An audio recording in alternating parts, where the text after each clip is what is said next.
Hi, I'm John Nerrell, and welcome to the Mid-Career GPS podcast. If you're feeling stuck in your career and overwhelmed by what steps to take, I can help you. As an executive and career transition coach, I help my clients prepare, position, and promote who they are and what they do to show up and find a job they love or love the job they have. It's time to start building your mid-career GPS. So let's get started.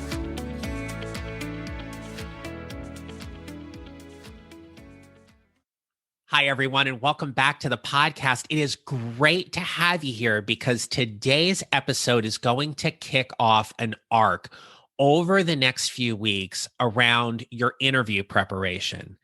And with more and more companies opening up their hiring potential and more people returning back to work as we're seeing unemployment numbers go down, the competition is tough. And so while there are jobs opening up, it also means that you're competing against a lot of people right now. And so I want this in the next few episodes that I drop every Tuesday to really be a supportive and tactical guide to help you navigate your next interview. Now, today we're going to talk about the interview process and what you can expect and some of the nuances and things along the way with some best practices or strategies to really help you as we get ready for you to go into your next interview. Now, if you're liking what you're hearing, obviously, please tell people about it and share. It is the best way for this podcast to grow. And I am just grateful that the growth that this podcast is receiving is getting. It's been amazing. And it just lets me know that this work is landing really well. And if you have chance, if you listen on Apple Podcasts or wherever you listen, you can leave a review. Kindly do that. Lisa Lewis Miller, who was a guest on my podcast just a few episodes ago, shared this review rather. She said, John is so personable, warm, and wonderfully insightful in this podcast. He really understands how to support and encourage mid-career employees through their professional ups and downs. And that's why I'm doing this. I want this journey to be a whole lot easier for you. And there's a couple things as well that can help make this journey a little bit easier for you. One, if you are not part of my private Facebook group, you need to be. Go to facebook.com, search for your mid-career GPS. You're going to join a wonderful community of like-minded people. We're having some great conversations and discussions and content in there. So go check out that group. It is a private group, so please make sure you do answer the membership questions. I do that just so people know that they have to accept the rules of the group so we can create a safe space for everybody as we're learning and growing together. And you're also not a bot. And the second thing is check out my book. My book is called Show Up, 6 Strategies to Lead a More Energetic and Impactful Career. It's available on Amazon and also at your favorite bookstore as well. So when you get a chance to get out and you're going to a bookstore, I hope you get to find it there as well. All right. The interview process. I want to acknowledge that companies will do different things in regarding their own interview protocols and processes. What I'm going to share with you today is the standard process or structure that most applicants go through. So wherever you are at in this entire process, I want you to identify where you are and really lean into what I'm going to share with you today so you can be more prepared for your next interview.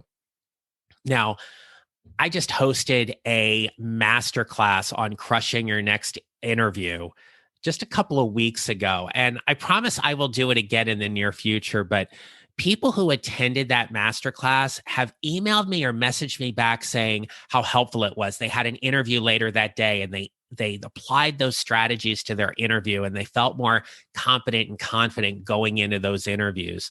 So these are the things that I'm wanting for you here. And you've got to know the structure to know where you're kind of playing and navigating. So in the entire application process, you have taken time to submit your resume and a cover letter if there is an opportunity to have that. If you didn't listen to last week's episode, number 23, I went into all of the ins and outs of writing a really good cover letter and why you should, and also why you should not in certain cases. So definitely go back and check that out. But I've said over and over again that the point of your resume, or the purpose of your resume, is to get you an interview. You clear the applicant tracking system, you get someone to take a look at it, and they want to call you in for an interview or call you up for an interview because they are interested in learning more about you.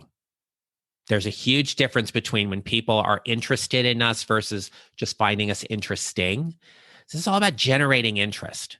And we want them interested in us so that therefore they can have an initial call. From that, you're going to have maybe another round of interviews.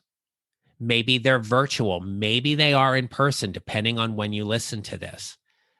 But let's just envision here a 3-part interview process.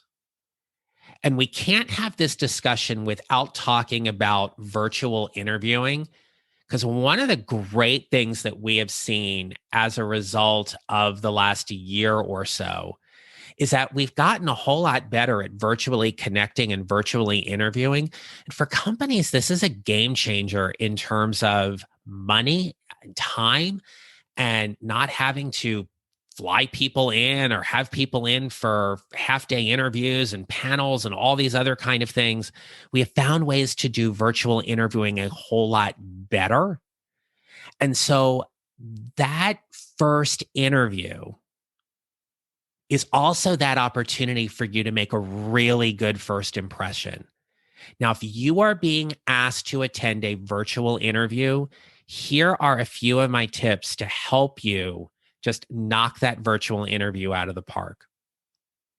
You need a good camera and you need a good microphone.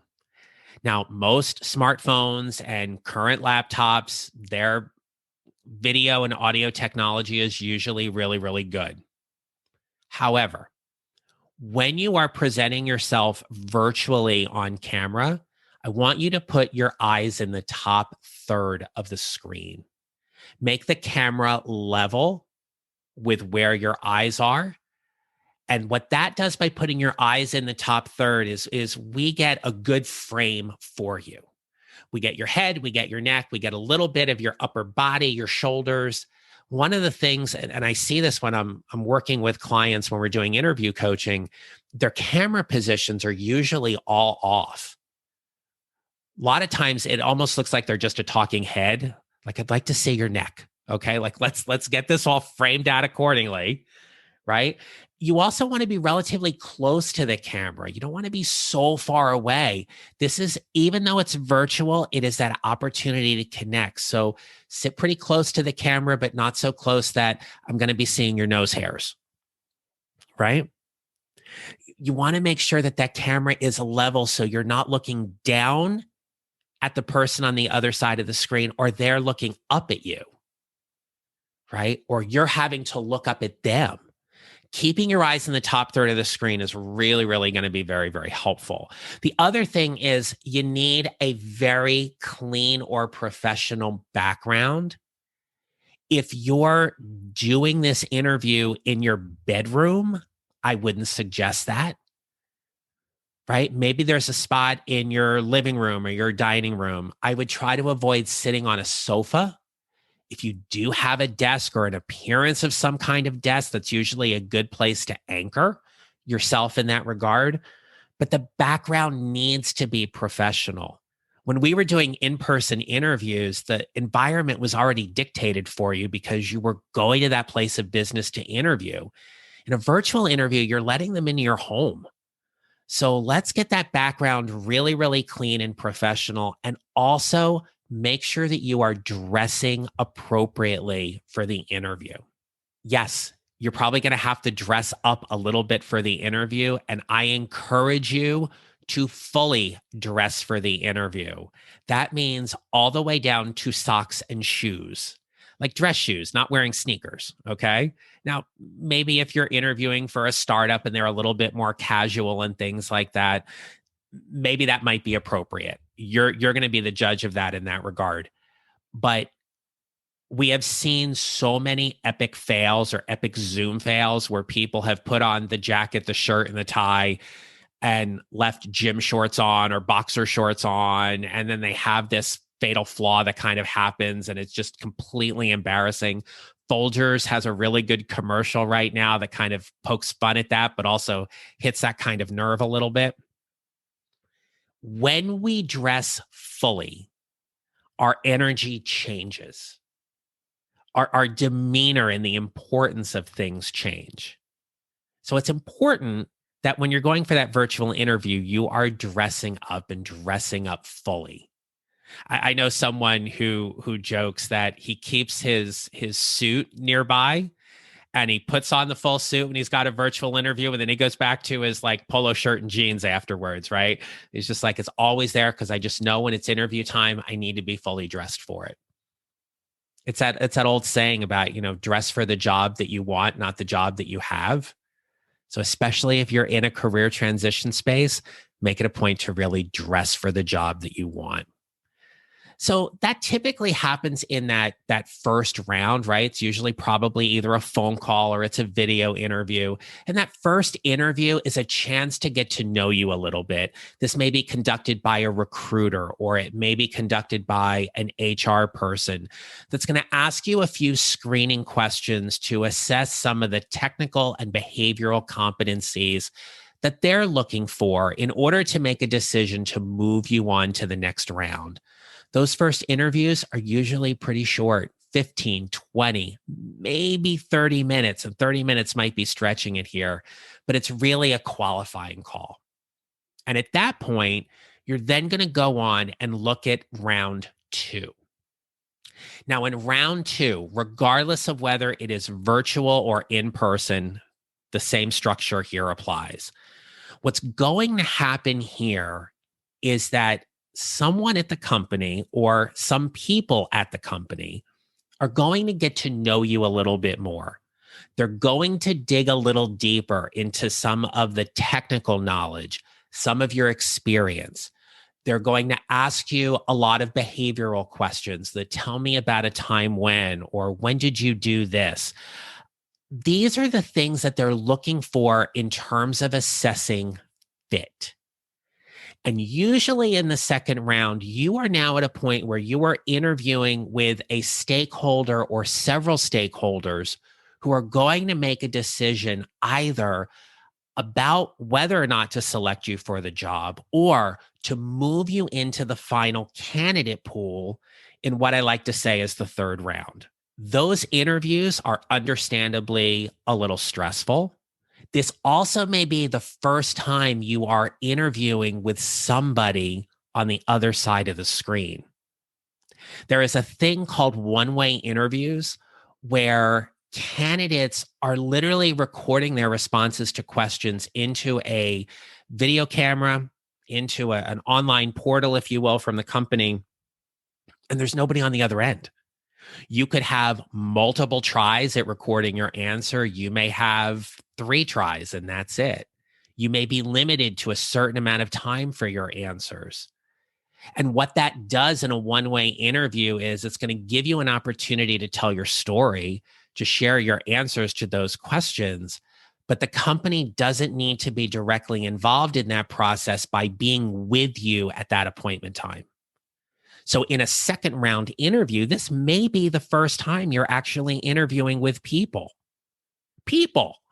Like something we've missed really connecting with a lot over the last year or so. And it's where sometimes our interview skills may get a little bit rusty. In building that relationship with the hiring manager in the interview panel, you and they are assessing whether or not this is a good match or not.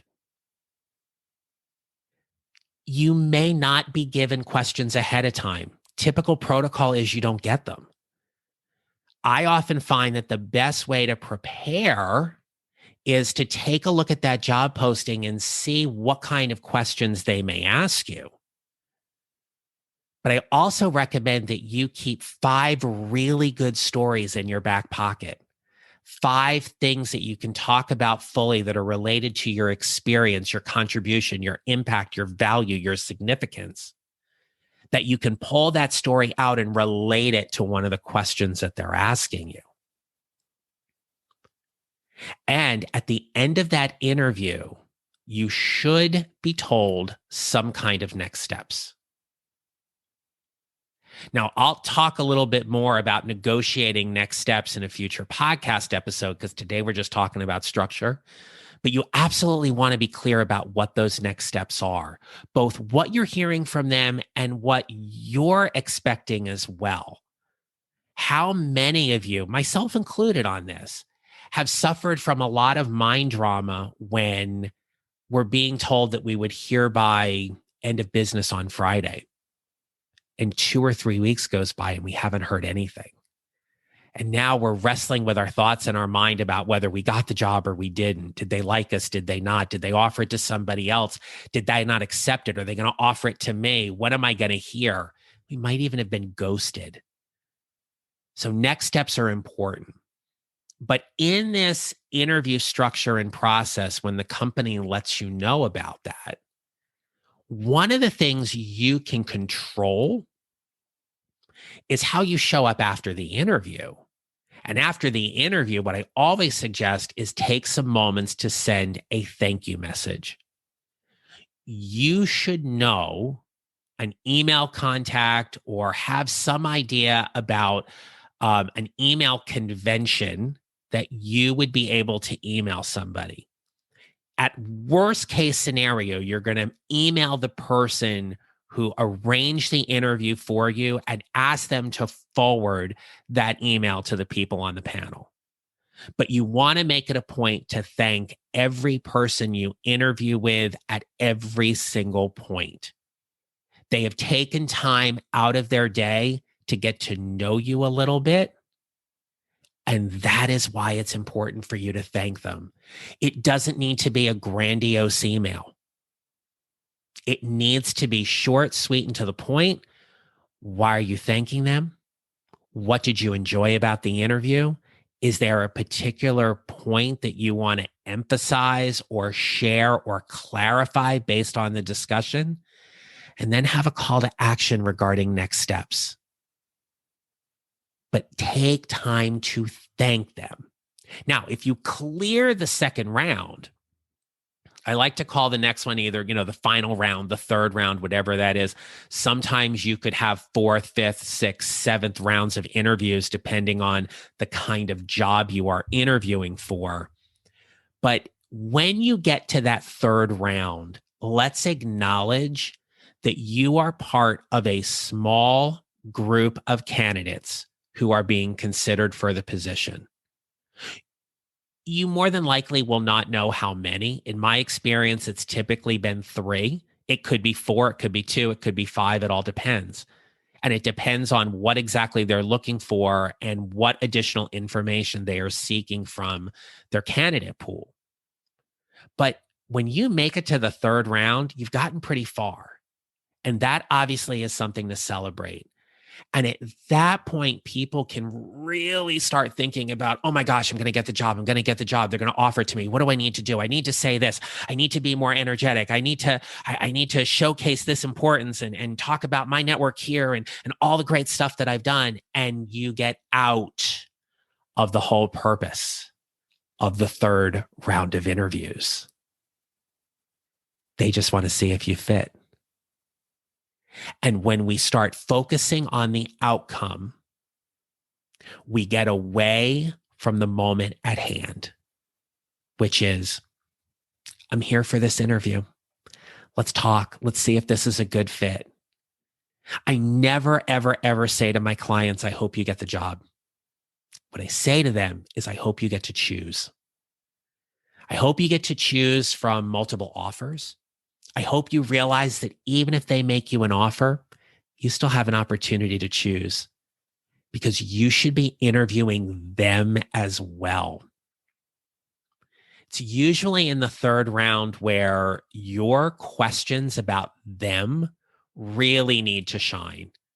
Now, obviously, there's going to be a point in any interview where you're going to have an opportunity to ask questions of them. Usually, second round, first round is initially a screen, probably not a lot of opportunity there, but certainly in the second round, you're going to have some questions. When you get to that third round, those questions need to be leveled up. They need to be more specific. They need to be generated around the things that are most important for you about the company, the kind of work you are going to be doing, the people you are going to be working with, and making sure that you see an alignment and you can actually see yourself working there. Leave the conversations around benefits and compensations and work from home responsibilities and PTO, vacation time. Leave those for the negotiation part. We will talk about how to answer the salary question in a future episode and really focused around just knowing your worth in that. And that may come up in this round. It may not, depends on where you're interviewing.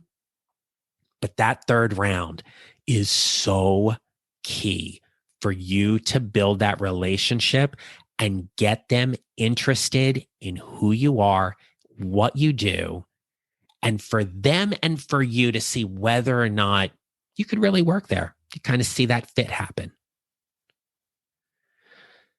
So as we wrap up here, remember that the interview process or the interview structure is taking you from an initial screen, maybe with a recruiter, HR person, maybe to a first round interview that may be a virtual one-way interview where you're answering questions and no one's on the other end, to a next round or second round interview where you would actually be meeting with people, maybe one, maybe more than one.